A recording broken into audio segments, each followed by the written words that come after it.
He kōna ipurangi tēnei nā te reo irirangi o Aotearoa. This is Media Watch. I'm Colin Peacock. This week we're asking, is there life in lifestyle journalism? Once it was seen as a cash cow by our publishers. Stuff about health and holidays, food, fashion and famous folks all attracted easy advertising, and that helped to cover the cost of news and current affairs stuff that was not so much fun. Weekly and monthly magazines bulked up on that sort of stuff, and the papers created entire supplements for it. But lately, the cost-cutting that's carved up media companies' newsrooms has also shrunk those lifestyle sections. Now, that's also forced some magazines to close completely, taking a bit of the gloss off lifestyle journalism now in 2025. So, is there life still left in it?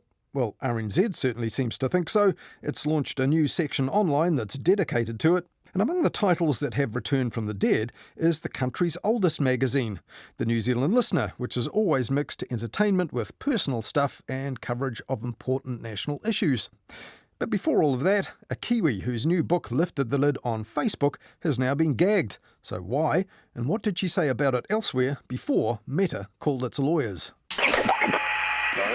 After 10, we were to have interviewed Sarah Wynne-Williams, a New Zealander, a former global public policy director for Facebook, with a front row seat during some of its most controversial times, about her memoir, which has been making headlines in multiple international media outlets this week. That was Catherine Ryan on 9 to noon the Friday before last, and that book, Careless People, A Story of Where I Used to Work, certainly did make the headlines elsewhere. And last week we were keen to hear all about the book, which is on sale in New Zealand right now.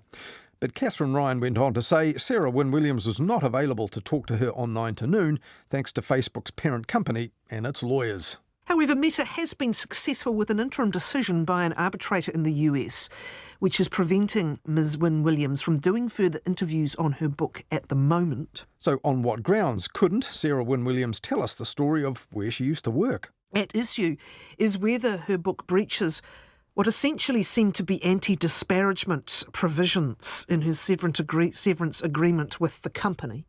It seems to be the company's argument anyway. Now, in the US and Europe, Careless People's subtitle is a bit more disparaging of Facebook, a cautionary tale of power, greed and lost idealism. But without the author last week, that left Catherine Ryan with a bit of a gap on 9 to noon. We, of course, hope to do that interview at a future date. However, with us at 10, Sonny Vaccaro, who signed Michael Jordan to Nike and Kobe Bryant to Adidas, the larger-than-life character played by Matt Damon in the movie Air. Well, that could be fun, but I'd rather peek behind the curtain at Facebook. Not only is it one of the world's biggest and fastest-growing companies, it's one that's had a profound and profoundly negative effect on the news media and their finances.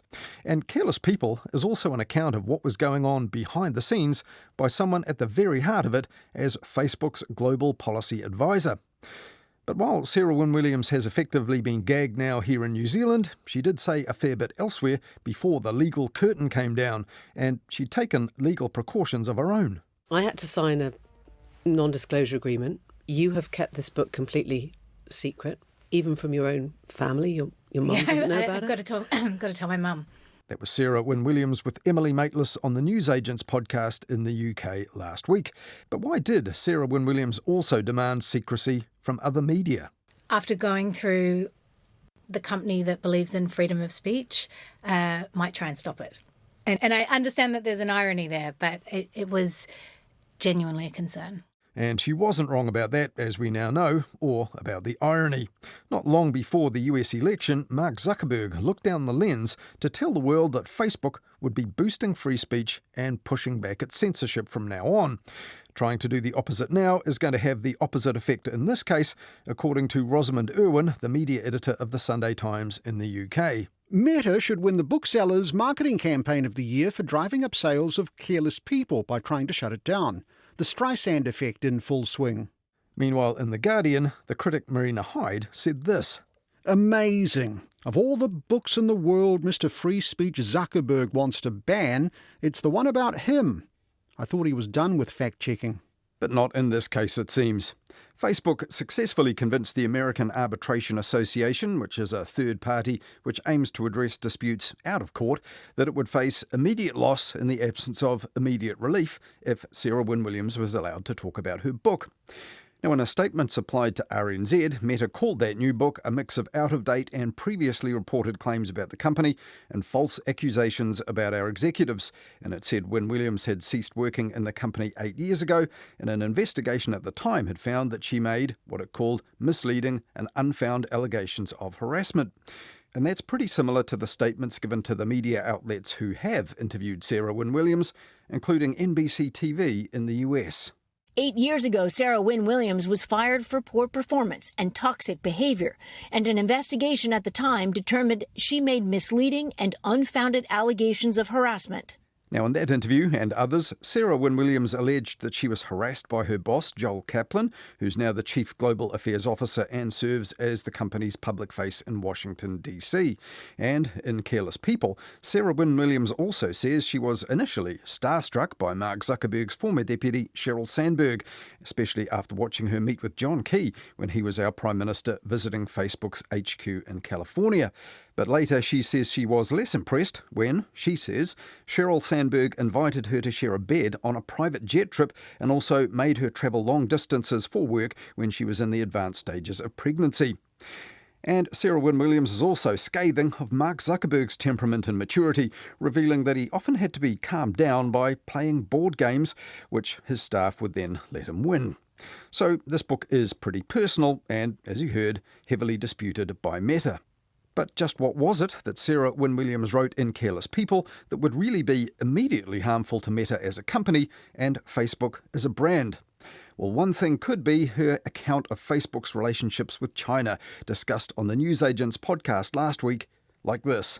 Facebook's been working hand in glove with the Chinese Communist Party for years. So while I was at the company, they were hosting delegations from the Chinese Communist Party, having engineers sit down, show them how facial recognition works, show them the technology behind photo tagging, show them how, Facebook Live works. Like the sort of stuff that if the UK government asked for it, would say absolutely no way. No, I'm sorry, this is proprietary information. Wait, so Facebook is helping the Chinese Communist Party to refine their surveillance tools. Yeah. It was Facebook was giving them briefings on AI. Isn't that treason? I don't know what the definition of treason is. And that really is alarming if true.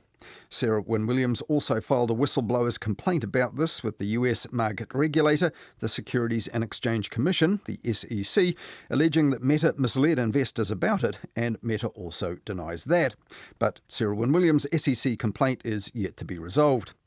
And Careless People also revisits a lethal episode from Facebook's past that can't be dismissed: deadly ethnic violence in Myanmar a decade ago that was fueled by misinformation and inflammatory posts that circulated unchecked and unmoderated on the platform, even though those posts clearly violated Facebook's terms of service. And Sarah Wynne Williams says there was simply no protocol for such a crisis then or after. So not just me, but the United Nations, who did a really extensive report, decided that Facebook bore a lot of responsibility, that they were directly responsible for inflaming, spreading hate speech and directly leading to the genocide. But I think what's so challenging with so much of this stuff, and I think it's helpful just to see it all in one place, is that these aren't necessarily things that the company does. It's the things they don't do. It's a sort of sins of omission. Now, Facebook faced heavy criticism for that at the time at a media conference attended by MediaWatch. That was back in 2018. Facebook's head of public policy for the region, Alvin Tan, insisted that this was a problem they were trying to fix by hiring Burmese-speaking moderators. But it was far too little too late, and Asian media expert Professor Cherian George told MediaWatch at the time it was not just a consequence of Facebook growing so fast. Facebook is more responsive to bigger commercial markets and their elected representatives, and less responsive to countries that, where Facebook may be causing, in fact, far more damage, but they lack the economic clout to actually push Facebook to the wall. So Myanmar is a classic case. I was hearing from Myanmar activists as long ago as 4 or 5 years ago about how alarmed they are at the lack of responsiveness of Facebook from very clear violations of its own terms of service. And we're talking here about people inciting violence against Rohingya and people like that. Is this what you were talking about? Yeah, incitement against minorities, particularly against Muslims and so on.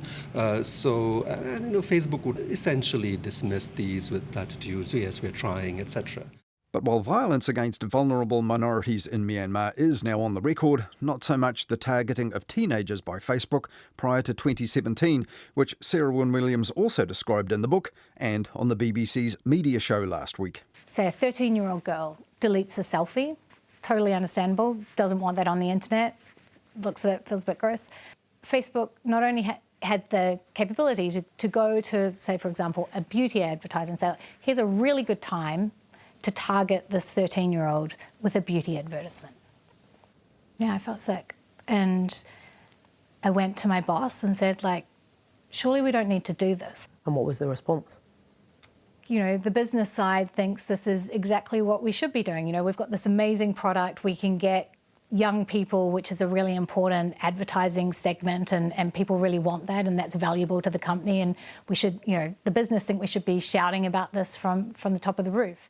And in another interview with the Free Press podcast Honestly, Sarah Wynne-Williams told the host Barry Weiss her peers at Facebook protected their own children from their own platform.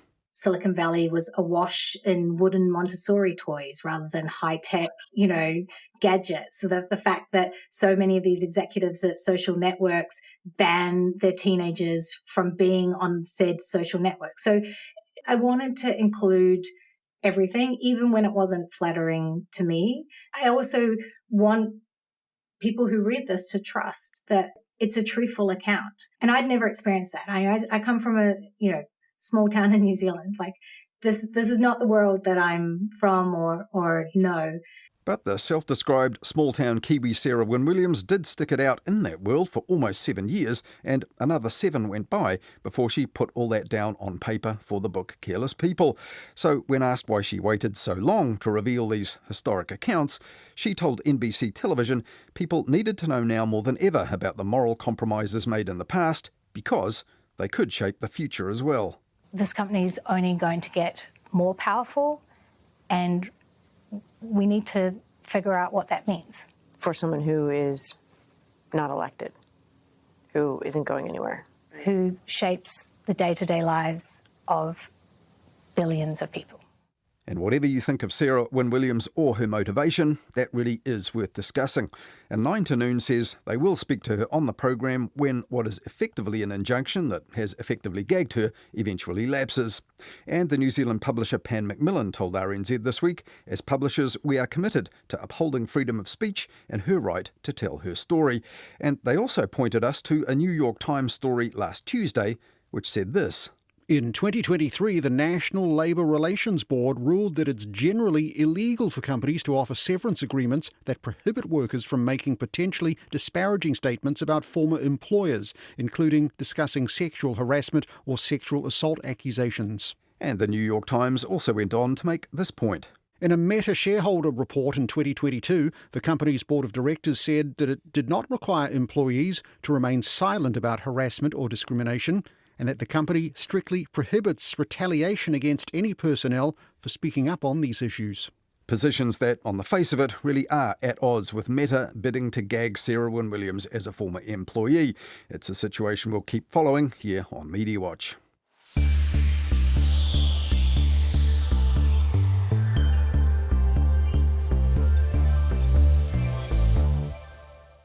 Last Wednesday on Midweek Media Watch, our weekly catch-up with Knights here on RNZ National, I looked at a few other issues in the news lately, including whether the public might have lost its appetite for the media's dogged coverage of shortcomings in the school lunch program, and podcasters now taking power in the Trump regime, such as the president's pick for FBI deputy, Dan Bongino. On a show that's not immune to the facts, with your host, Dan Bongino. All right, welcome to the Dan Bongino Show. And Dan Bongino seems pretty sad to have to give up his lucrative and popular podcast. So I'll end as I began. I'll see you guys on the other side. But Dan Bongino did manage to keep it together when he was sworn in as the number 2 FBI guy on Monday. Now, also on Midweek Media Watch last Wednesday, I ran through developments in the campaign for control of the publisher NZME that was sparked by the billionaire James Grennan and his bid to clear out the existing board if enough other shareholders agree. And 2 days later, on Friday, a wrinkle in that yarn broke in NZME's New Zealand Herald, and then, like this, on RNZ News. And in news just to hand, media company NZME has revealed it's been in talks with its rival Stuff to buy some of its newspapers and websites. But those talks have now been paused due to a board takeover bid at NZME, the publisher of the New Zealand Herald. In an announcement to the NZX Stock Exchange, NZME says it has had discussions since late last year to buy part of the Stuff masthead publishing business. It says the move was mainly aimed at Wellington and the South Island. Stuff owns the Post newspaper in Wellington and the Press in Christchurch. And oxygen has been found in the most distant galaxy ever discovered, providing evidence the universe developed much faster after the Big Bang than previously thought. Well, developments in what we know about the origin of the universe does seem a pretty big deal, but so would a deal, meaning the Press, the Post and Stuff's other papers around the country would end up owned by the owner of the Herald and NZME's 5 other North Island dailies. Now, that deal might have been done by now, in fact, if the ownership of NZME itself wasn't the subject of that pretty bitter battle between its existing governors and its activist shareholders who want them replaced. And another factor in this is the intriguing tweak in the ownership of Stuff itself. Last December, the media company was divided into 2, Stuff Digital, which takes in stuff.co.nz, its audio and video divisions, and the social platform Neighbourly, and Stuff Limited, and that one owns the newspaper brands including the Post, the Press and the Waikato Times, which each have their own websites and paywalls as well. At the time, they called it a conscious uncoupling to give both those businesses their own focus. But last Tuesday, it emerged that Stuff's sole owner and chief editor Sinead Boucher had in February changed her shareholding in the Stuff Digital side of the business from just 1 share to 1 million shares, a move that in theory would make it easier for someone else to invest in that side of the business or for her to offer part of it to buyers on the share market. So I also talked about that on Midweek Media Watch, and that's on our podcast page at rnz.co.nz, or you'll find it available for free on your favourite podcast provider. So plenty to play for then, and plenty in play, it seems, at our major news publishers right now.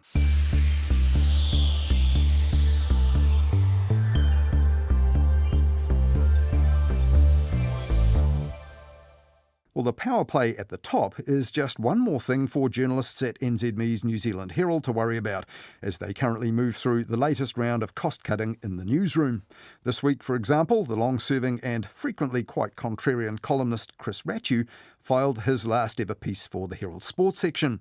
And the former Herald editor Tim Murphy reported on newsroom.co.nz that the Herald Sports team has come down from being 9 journalists in the past to just 5 now, and 3 roles are also going at the NZME-owned subscription service Business Desk. But as Hayden Donnell now reports, it's not just news, sport and business coverage that's being cut back these days.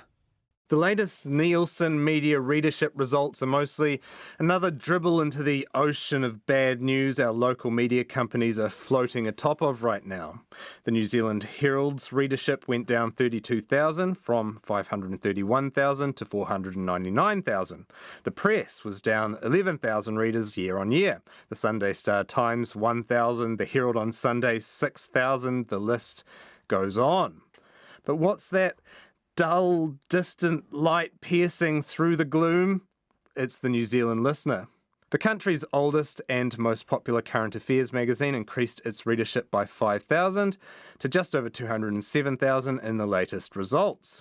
Its success bucks not only the general media trend, but also the decline of the type of lifestyle journalism that's traditionally been the Listener's stock in trade.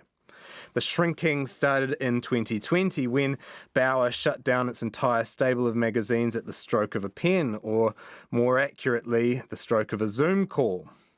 Some, like Fashion Quarterly, never returned. Others, like North and South, experienced a revival only to once again stop publishing in printed form. Meanwhile, the once bulky and well-staffed lifestyle newspaper inserts have been thinning out.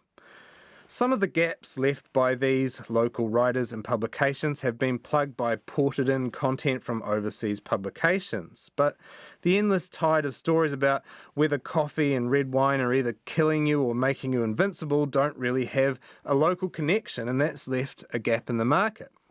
Some of that hole will be filled by RNZ's new lifestyle section, Life, launched to absolutely no fanfare at all last week. It's filled with recipes, reviews, stories on things like the joy of slow hiking and whether a 4-minute shower is really enough to get clean. Spoiler alert, yes, if you prioritise your most grotty areas, asked and answered. But nevertheless, the question greatly exercised the RNZ panel last Tuesday. Well, I came across this article in RNZ's new Life section, and it's an article about shower habits. And this article quotes a Navy warrant officer who speaks about their training to shower in under 4 minutes. For the record, Wallace Chapman has 2 quick ones a day. Producer Sam Hollis goes 5 minutes plus. Jesse Mulligan showers against his will. Wasn't raised with showers. Totally. Only have them through obligation because my wife gives me a nudge from time to time. Good to know. Good to know. In talking to 2 other men, this also occurred to Jesse. We should have had a woman in this conversation. I know, probably, we're really because we I are think it missing an might be element a here. gendered thing, and also I think a stereotyping, but women probably have more to do in the shower, stuff that takes longer. You can't say that just off the cuff, really. Okay, let me put this to you then. When you're in the shower, Wallace, which direction do you face? Of course, lifestyle's not all shower tips. The listener has been doing a good job of reporting non-shower related lifestyle news, and perhaps the dearth of local lifestyle coverage is driving people back into the arms of a traditional print publication that offers, just like a 5 or 10 minute shower, slightly deeper coverage. I asked the listener and former North and South editor Kirsty Cameron about that. Can you give us a short-ish definition of what lifestyle journalism actually is? It's very broad, and it's become a bit of a sort of a corner where all sorts of things are swept that perhaps front page editors, news desk editors don't know where to put something, so they'll classify it as lifestyle. And that can be anything. It can be culture, entertainment, obviously pop culture, arts. It can be people's personal experiences. It's obviously food, stories about hospitality. We've talked a lot about the decline of investigative journalism in recent years, the loss of jobs in investigative teams, but lifestyle's declined as well, hasn't it? Can you just give us a picture of how much it's been cut back since you've started? We're not a news magazine, we're not on the news cycle, but we are current affairs. The listener obviously started out almost probably what you'd call now 100% lifestyle, in that it was a guide to radio and then became a guide to television and radio. All journalism is being cut back. When you look at the people who are currently leaving NZME, they're from across the board. I mean, they got rid of sort of section editors some time ago. Now there's very experienced feature writers, crime writers, news reporters. It's everywhere. It's not just lifestyle.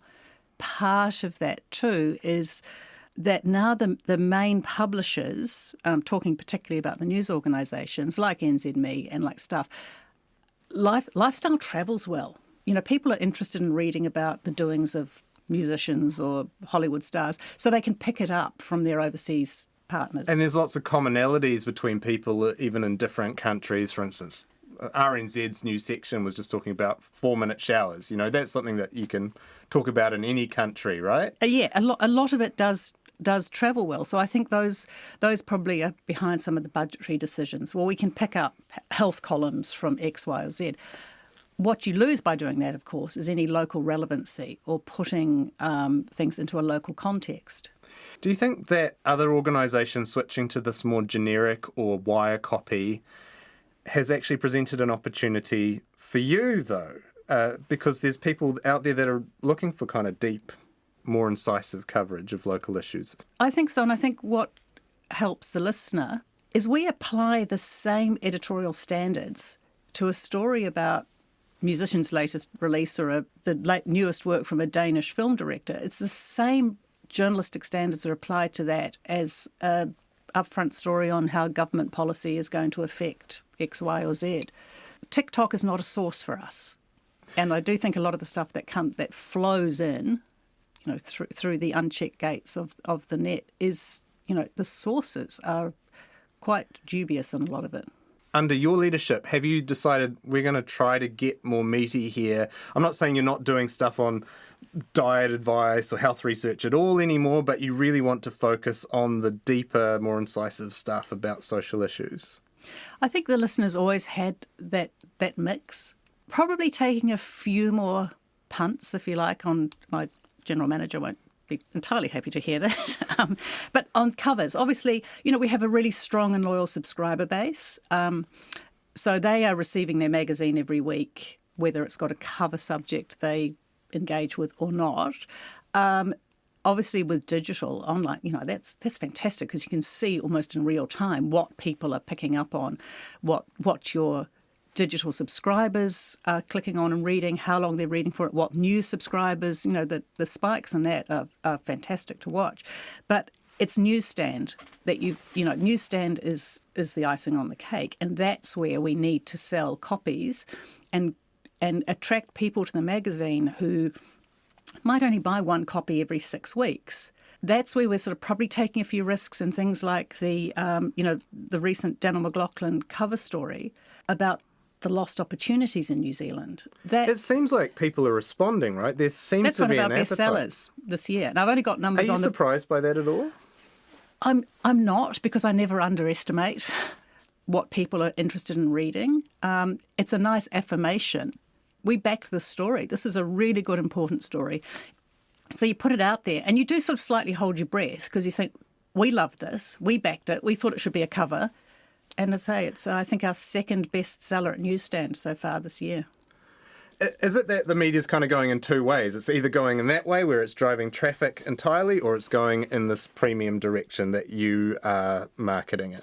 Quite possibly, yes. And maybe it's a generational shift. Maybe it's a way of cutting through the noise, through the clutter. Everybody needs curation, and essentially that's what modern media is a lot of the time. I mean, I think one of the great examples is probably the New York Times, how many new subscribers they brought onto to buying the digital edition, so basically outside of New York, how many new subscribers they bought in by acquiring Wordle. If you play Wordle, you want to play Connections. If you want to level up on Spelling Bee, you have to have a subscription. Yeah. So with a subscription, you've got the whole New York Times in your phone. The New York Times is, funnily enough, kind of a games company with some investigative journalism and Pulitzer Prize-winning reporting tacked on at the moment. I think that's a bit damning. It's interesting, isn't it? That Wordle is kind of like a lifestyle acquisition, as you say, but it's a door in.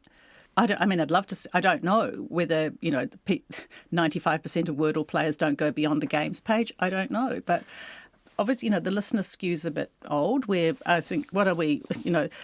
We're 86 in actual dog years of magazine publishing. I thought you were going to say average age of the reader. No, the subscribers obviously skew older. Digital skews a lot younger, and there's a big mass in the middle.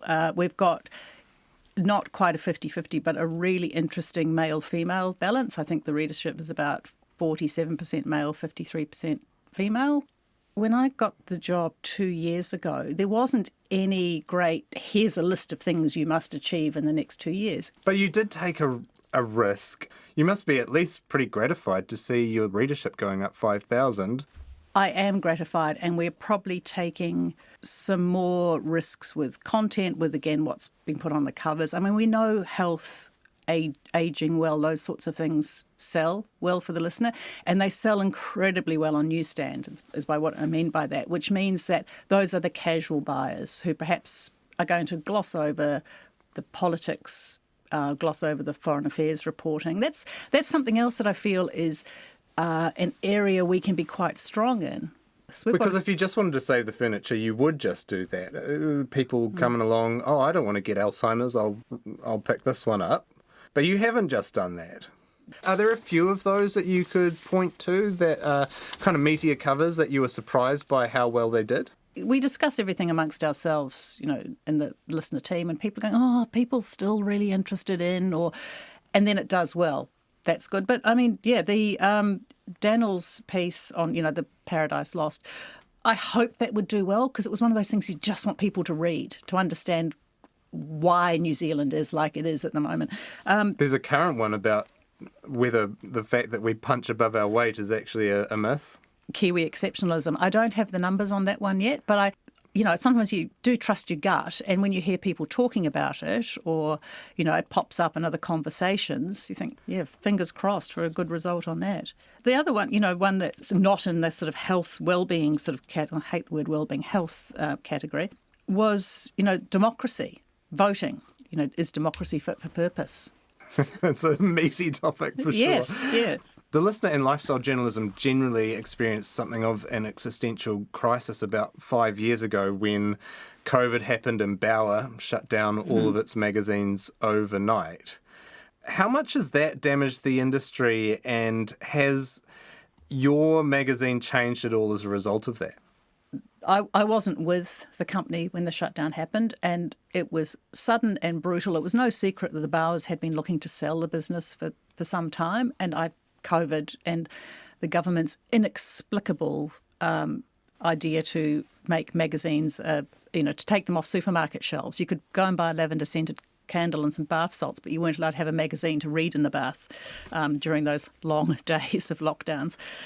I think it did alter the industry, and I think actually for Our Media, which was the company that arose from the ashes of Bauer, when they came back and relaunched on, sort of August 2020, they made some really hard decisions then about what to focus on, what the structure would be. It's a lean operation, which means we're just ticking along nicely now. So while other media companies are going through these massive upheavals and shedding people right, left and centre and working out how to work faster, leaner, fewer overheads and costs, he did that 5 years ago. The company I joined 2 years ago is still run along the same lines. There's lots of sort of the listener has its own team. We have our own team of sub-editors and designers because we're a little bit of an outlier in the business. The rest of it is women's lifestyle titles and Kiora, which of course is a massively successful, a custom published title for Air New Zealand. But there's sort of confluences between like Kiora and Your Home and Garden share designers and a chief sub. There's Women's Day, Women's Weekly sort of work together in a hub. So those decisions, mean we don't have to look around now and go, hell, where are we going to get 20% savings from? We've been there and done that. There's also some green shoots in the industry. You note that Substack has started a new lifestyle publication called The Post. Yes, I was reading an email from Hamish McKenzie today. Yes, and they've called it Substack Post. It's just like a magazine. It's a curation of sort of arts and culture, mostly writing. But he said he's called it The Post because he wanted it to feel like it was a print magazine you'd hold in your hands. It's interesting that Substack, which is entirely a digital creation, is still sort of harking back to the slightly, I think, almost a feel of like, get outside, feel the sun, walk on the grass. It's got to give you some optimism, right? Yeah, that even absolutely. as we are so reliant on robots and digitised, that people still really want that. Yes, and I think that's why, that's why magazines are still here. We haven't just gone on to digital. Digital is growth. And books, remember when we were all going to use Kindle, but we... Yeah, absolutely. And I think it's, people are listening to vinyl. It's the sit down, the reading, the immersive experience. When you're reading a magazine or a book, you can't be checking your phone at the same time. You're not running 6 tabs. What do you think of RNZ's efforts to start a lifestyle section, Life? Are they stepping into the breach at all that's been left by some of the major media companies cutting back their lifestyle coverage? Quite possibly, yes. And I think RNZ has that sweet spot, a bit like the listener has. Not that we were included in the trusted media poll, but you're a trusted, I hate brand being applied, but it's a brand. RNZ is a trusted brand. It's a trusted masthead. The listener is a trusted masthead. So I think if there's going to be a story on RNZ's website under Lifestyle tab about 4-minute showers, then people will read it assumingly it's going to be well written, it's going to be witty, which it was, and it's going to have been edited. It's not just the most well-researched story about showers of all time, that one, I'd say. But also it's the role of editors in this. So I'm talking about sort of section editors. Our upfront features are probably edited about 3 times. By the time it's been through me, it's been through the chief sub, it's been through one of the other, what newspapers call backbench subs, asking lots of questions. We don't necessarily take a first version, tidy up the commas and whack it in the magazine. There would be this view of RNZ that it shouldn't be delving into these areas, that its role is to provide only serious news content that way. I don't see that. I think you can't just exist on that. Why not? If you've got good reporters who can write the sort of engaging lifestyle content, or a lot of the program content would fall into lifestyle, so why not turn that into stories as well? I think that there'd be some in the commercial media, though, that would view it with some trepidation, because this has been a click driver for their websites. And would there be a wariness from your side of the industry that this is the public broadcaster coming along to gobble up a little bit of your pie? As long as you don't start bringing advertisers in, I think we'll let you do it. Is there not a zero-sum attitude to the audience where, if you're drawing this audience away, then we're going to have less audience for our stories?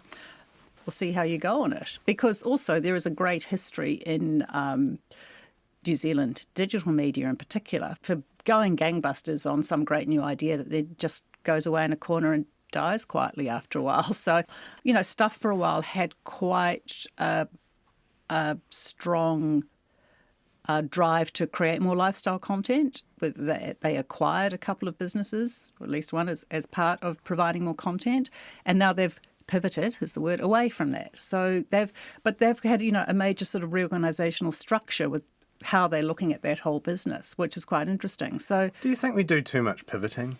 Oh, there's way too much pivoting. Thank you so much for joining me, Kirsty. Thank you very much, Hayden. That was Kirsty Cameron, the editor of the New Zealand Listener magazine, published by R Media, talking there to Media Watch's Hayden Donnell about the state of play in lifestyle journalism, which has, as we heard there, suffered from cutbacks in the current round of media cost cutting, but now has been boosted by RNZ, launching a new online section called Life. And you'll find that now at the top of the rnz.co.nz homepage, alongside the other tags for news, radio, podcasts, series, Te Ao Māori, Pacific, Indo-NZ and Chinese news. That's it for this week. Thanks for listening. We'll be back next week with more of the week's news and media. And if you have any thoughts to share or ideas for us to follow up in the meantime, or you spot anything you think we should know about, do get in touch. Email us, mediawatch@rnz.co.nz, or you'll also find us at MediaWatchNZ on X. And you can even write us an old-fashioned letter and send it to Media Watch, PO Box 123, Wellington. Hayden Donnell will be back next Wednesday with Midweek Media Watch. Catch you then. In the meantime, follow Media Watch and listen on Apple Podcasts, Spotify or any podcast app to make sure you never miss an episode.